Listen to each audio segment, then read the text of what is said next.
অসংখ্য অসংখ্যবার কোশ্চেনটি রিপিট করেছে। আজকে তোমাদের মাধ্যমিক ভূগোলের সম্পূর্ণ 3 নম্বরের প্রত্যেকটি অধ্যায় থেকে বাছাই করা বিভিন্ন টেস্ট পেপারগুলো, যতগুলো তোমাদের টেস্ট পেপার রয়েছে সমস্ত টেস্ট পেপার ফলো করে আজকে আমি তোমাদের এই মুহূর্তে তোমাদের 3 নম্বরের সাজেশন দিতে চলছি।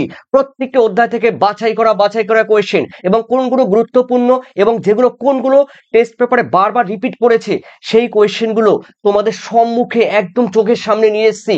চলো দেখে নেওয়া যাক। অবশ্যই তোমরা লাস্ট মিনিট এই সাজেশনটি, হ্যাঁ লাস্ট মিনিট সাজেশনটি তোমরা একবার দেখে নাও। আশা করি 100% তোমরা কিন্তু কমন পেয়ে যাবে। তো এগুলো কিন্তু পরীক্ষা তোমাদের আসবেই। তো দেখো ভূগোলের কিন্তু মাধ্যমিক ভূগোলের লাস্ট মিনিট সাজেশনের মধ্যে প্রথমে আমি 3 নম্বরে বলবো, ঠিক আছে? তো 3 নম্বরের কোশ্চেনগুলো কি রয়েছে দেখো। প্রথম অধ্যায়ের মধ্যে বহির্জাত প্রক্রিয়া ও সৃষ্ট ভূমিরূপ বা গঠিত ভূমিরূপ। তো দেখো 3 নম্বরে 3 মার্কসের কোশ্চেনগুলো কোথায় আসবে দেখো কোনগুলো। দেখো এই কোশ্চেনটি এবারের ক্ষেত্রে খুবই খুবই গুরুত্বপূর্ণ। দেখো এই কোশ্চেনটি একদম সম্পূর্ণ কিন্তু পরীক্ষা এবার পাচ্ছ। হ্যাঁ দেখো উত্তর, দেখো এই কোশ্চেনটি ভিভিআই এই জন্যই বললাম বারবার এই কোশ্চেনটি টেস্ট পেপারে রিপিট করেছে। নদীর মোহনায় বদ্বীপ কেন গড়ে ওঠে ব্যাখ্যা করো। দেখো ট্রিপল স্টার। আর অথবা কোশ্চেনটি ঘুরিয়ে দিতে পারে, নদীর মোহনায় বদ্বীপ গড়ে ওঠার অনুকূল পরিবেশ ব্যাখ্যা করো বা আলোচনা করো। দেখো টেস্ট পেপারে কতবার এই কোশ্চেনটি রিপিট হয়েছে। সেকেন্ড কোশ্চেন তোমরা একবার দেখে নিও। নদীর পার্বত্য প্রবাহ গ্রীখাতের ভিয়াকৃতি এবং ক্যানিয়ন আইয়াকৃতি উপত্যকার মধ্যে পার্থক্য একবার তোমরা দেখে যেও। সোজা আছে, একবার কিন্তু পড়লে তোমরা পারবে। আর দেখো কোশ্চেনটি অথবা যে থাকতে পারে নদী উপত্যকা এবং হিমবাহ উপত্যকার মধ্যে পার্থক্য কি, একবার কিন্তু, হ্যাঁ দুবার কিন্তু এই কোশ্চেনটি রিপিট করেছে। তারপরে দেখে নাও তোমাদের সেকেন্ড রয়েছে মরু এবং মরুপ্রায় অঞ্চলে বায়ুর কার্যের প্রাধান্যের দুটি শর্ত তোমাদের উল্লেখ করতে হবে। চলো এরপরে রয়েছে দেখো ট্রিপল স্টার। এই কোশ্চেনটি দুবার রিপিট করেছে। উষ্ণ মরু অঞ্চলে বায়ুর কার্যের প্রাধান্য দেখা যায় কেন ব্যাখ্যা করো, দুবার রিপিট করেছে। অথবা দিয়ে রয়েছে দেখো তোমাদের ভারতের পশ্চিমবাহিনী নদীর মোহনায় কোনো বদ্বীপ গড়ে ওঠেনি কেন। কোশ্চেনটি ঘুরিয়ে দিতে পারে, ভারতের পশ্চিম বাহিনী নর্মদা এবং তাপ্তি নদীর মোহনায় কোনো বদ্বীপ গড়ে ওঠেনি কেন। দেখো দুবার কিন্তু রিপিট করেছে এই কোশ্চেনটি। তারপরে রয়েছে এই কোশ্চেনে তোমরা দেখতে পারো রসে মতানে বা মাতানে এবং ড্রামলিনের পার্থক্য, ঠিক আছে? অনুদৈর্ঘ্য বালিয়ারি এবং বারখান বালিয়ারির মধ্যে 3টি পার্থক্য একবার টেস্ট পেপারে রিপিট করেছে। এরপরে চলো তোমাদের দ্বিতীয় অধ্যায়। এই দ্বিতীয় অধ্যায়ের মধ্যে রয়েছে দেখো তোমাদের ফ্রেলের সূত্র তোমরা জানো, একবার দেখে নিও। আর মৌসুমী বায়ুর উপরে জেট বায়ুর প্রভাব তোমরা একবার জাস্ট দেখে নিও। এরপরে রয়েছে দেখো তোমাদের সমুদ্র বায়ু এবং স্থলবায়ুর মধ্যে পার্থক্য কি, জাস্ট একবার রিপিট করেছে, ঠিক আছে? এরপরে নিরক্ষীয় অঞ্চলে পরিচলন বৃষ্টিপাত হয় কেন বা টিকা লাখো পরিচলন বৃষ্টিপাত, কোনো রিপিট হয়নি। এরপরে রয়েছে দেখো তোমাদের 5 নম্বর কোয়েশ্চেন, মানে দাগ নাম্বার 5, ট্রপোস্ফিয়ারের উচ্চতা বৃদ্ধির সঙ্গে সঙ্গে উষ্ণতা হ্রাস পায় কেন, দুবার রিপিট করেছে। এরপরে রয়েছে দেখো ওজোন স্তর কেন অত্যন্ত গুরুত্বপূর্ণ কিংবা ওজোন স্তরকে প্রাকৃতিক সৌর পর্দা বলা হয় কেন, দুবার রিপিট করেছে। এরপরে রয়েছে দেখো ক্যাটাবেটিক বায়ু এবং অ্যানাবেটিক বায়ুর মধ্যে পার্থক্য একবার রিপিট করেছে। ভূমধ্যসাগরের জলবায়ু অঞ্চলের বৈশিষ্ট্য উল্লেখ করে একবার রিপিট করেছে। চলো তৃতীয় অধ্যায় বায়ুমণ্ডল। দেখো বায়ুমণ্ডলের মধ্যে রয়েছে দেখো 3 নম্বরের কোশ্চেনগুলো কোনগুলো দেখে নিচ্ছি। দেখো নিউ ফাউন্ডল্যান্ড অঞ্চলে ঘন কুয়াশা এবং ঝড়ঝঞ্ঝার সৃষ্টি হয় কেন, একবারও রিপিট করেনি।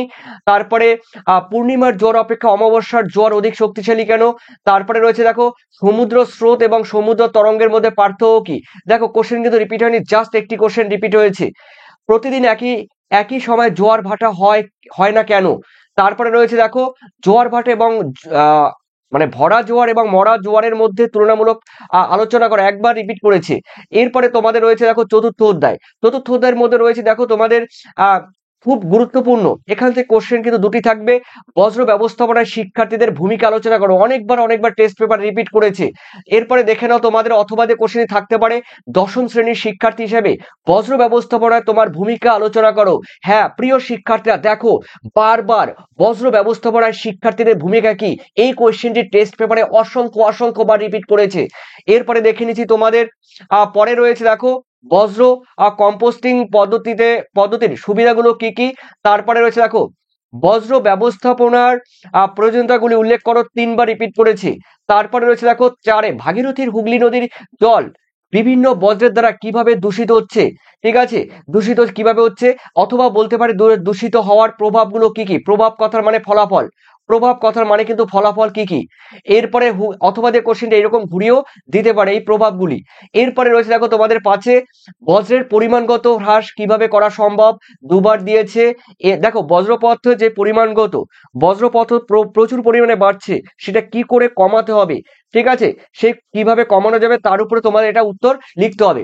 এরপরে রয়েছে দেখো তোমাদের গ্যাসীয় বজ্র নিয়ন্ত্রণের উপায়গুলো কি কি। দেখো গ্যাসীয় বজ্র তোমরা জানো রয়েছে, কলকারখানা থেকে গ্যাসীয় বজ্র রয়েছে, তারপরে যানবাহন বা পরিবহন থেকে গ্যাসীয় বজ্র রয়েছে, কৃষি ক্ষেত্রে থেকে গ্যাসীয় বজ্র রয়েছে, ঠিক আছে, জলাভূমি থেকে বা মিথেন গ্যাস রয়েছে, এগুলো রয়েছে। এরপরে রয়েছে দেখো তোমাদের অনেকবার রিপিট করেছে এই কোশ্চেনটি, বজ্র পদার্থের ব্যবস্থাপনায় 3R এবং 4R এর গুরুত্ব উল্লেখ করো। একটা উল্লেখ করে দেবে, 3R নাহলে 4R, অনেকবার রিপিট করেছে দেখতেই পাচ্ছ। এরপরে চলো তোমাদের পঞ্চম অধ্যায়। এই পঞ্চম অধ্যায়ের মধ্যে রয়েছে ভারতের প্রাকৃতিক পরিবেশ। দেখো বলা হয়েছে ভারতের পূর্ব উপকূল এবং পশ্চিম উপকূলের মধ্যে পার্থক্য রাখো, এটা অবশ্যই পড়বে তোমরা। এরপরে রয়েছে দেখো ভারতের পশ্চিমানী নদীগুলির মোহনায় কোনো বদ্বীপ গড়ে ওঠেনি, কোশ্চেনটি রিপিট হয়েছে, এর আগেও কিন্তু বললাম। তারপরে বলা হয়েছে তামিলনাড়ু এবং করমণ্ডল উপকূলে বছরে 2বার বৃষ্টিপাত হয় কেন, কোশ্চেনটি ঘুরিয়ে দিতে পারে। তামিলনাড়ুর উপকূলে বছরে 2বার বৃষ্টিপাত হয় কেন, একবার রিপিট করেছে। তারপরে রয়েছে দেখো পূর্বঘাট এবং পশ্চিমাঘাট পর্বতমালার 3টি পার্থক্য রাখো, 2বার রিপিট করেছে কোশ্চেনটি। তারপর আমরা দেখে নিচ্ছি আর বাকি কোশ্চেন। হ্যাঁ, মালনাথ এবং ময়দান, এটাও তোমরা কিন্তু অবশ্যই পড়বে, এখানে 3 নাম্বার না পড়লেও কিন্তু তোমাদের 2 নম্বরে কিন্তু কোশ্চেনটি পড়বে। তারপরে হচ্ছে মৃত্তিকা ক্ষয়ের কারণ এবং ফলাফল উল্লেখ করো, মৃত্তিকা ক্ষয়ের কারণ তোমরা অবশ্যই পড়বে। তারপরে রয়েছে দেখো ভারতের কৃষি, শিল্প এবং জনসংখ্যা ও পরিবহন ও যোগাযোগ থেকে কোশ্চেন দিয়েছি। দেখো এখানে এই কোশ্চেনটি, প্রিয় শিক্ষার্থীরা, এই কোশ্চেনটি খুবই গুরুত্বপূর্ণ। ভারতের নগরায়নের 3টি সমস্যা উল্লেখ করো। দেখো অনেকগুলো স্টার দিয়েছি আমি, আর 2বার করে কোশ্চেনটি রিপিট করেছে। কোশ্চেনটি ঘুরিয়ে দিতে পারে, ভারতের বড় বড় শহর বা নগরগুলিতে দ্রুত নগরায়নের কারণে কি কি সমস্যার সম্মুখীন হচ্ছে, মানে সমস্যা, প্রবলেম। এরপরে রয়েছে অথবা কোশ্চেন আবার ঘুরিয়ে দিতে পারে, ভারতের নগরায়নের প্রধান 3টি সমস্যা উল্লেখ করো, একই কোশ্চেন। তারপরে দুর্গাপুরকে ভারতের রুর বলা হয় কেন। তারপরে দেখো রয়েছে ভারতের তথ্য প্রযুক্তি শিল্পের উন্নতির 3টি কারণ উল্লেখ করো। আধুনিক যোগাযোগ ব্যবস্থাপনা কাকে বলে, কোশ্চেনটি একবার রিপিট করেছি। তারপরে গম চাষের অনুকূল পরিবেশ তোমরা আলোচনা করতে পারো। এরপরে রয়েছে তোমাদের খারিফ শস্য এবং রবি শস্য কাকে বলে, অবশ্যই তোমরা কিন্তু 2 নম্বরে 3 নম্বরে কিন্তু পেয়ে যাবে, না হলে তোমরা 1 নম্বরে তো পাচ্ছ রবি শস্যের উদাহরণ কি, খারিফ শস্যের উদাহরণ কি। এরপরে রয়েছে দেখো তোমাদের সবুজ বিপ্লব বলতে কি বোঝো, এর দুটি সুফল মানে গুণ, আর কুফল মানে কিন্তু দেখো খারাপ দিক, ঠিক আছে, সমস্যা, কুফল মানে সমস্যা। ওকে, তার মানে এরগুলো উল্লেখ করতে হবে তোমাদের। 1 একবার রিপিট করেছে। এরপরে দেখো তোমাদের রয়েছে 8-এ গাঙ্গেয় সমভূমি বা পশ্চিমবঙ্গের জনঘনত্ব বেশি কারণ, 1 একবার রিপিট করেছে।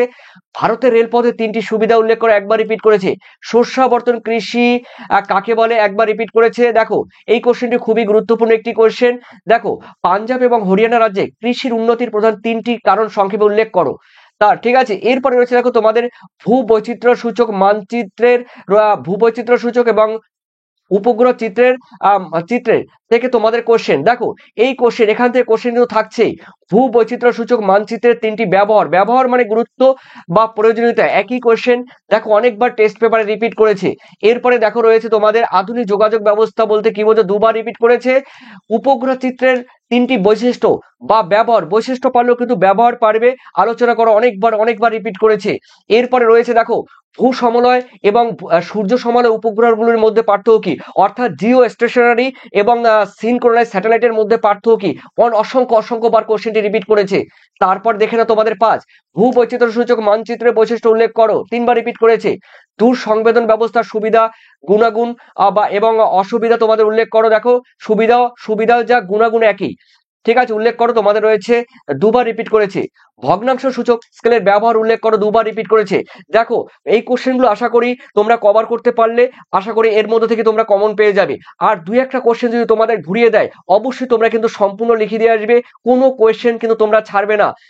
যেখান থেকে কোশ্চেন দেখ না কেন তোমাদের মাধ্যমিকে এই ভূগোলের যে কোনো জায়গা থেকে কোশ্চেন দিলেই তোমরা 2-1টা কোশ্চেন না পারলো তোমরা 90% অ্যাটেন্ড পারবে, কিন্তু 10% পারবে না। তারপর আমি বলবো 10% কিন্তু হাতছাড়া করবে না, অবশ্যই সেই না পারলেও সেগুলো তোমরা কিন্তু খাতা ভরাট করে দিয়ে আসবে।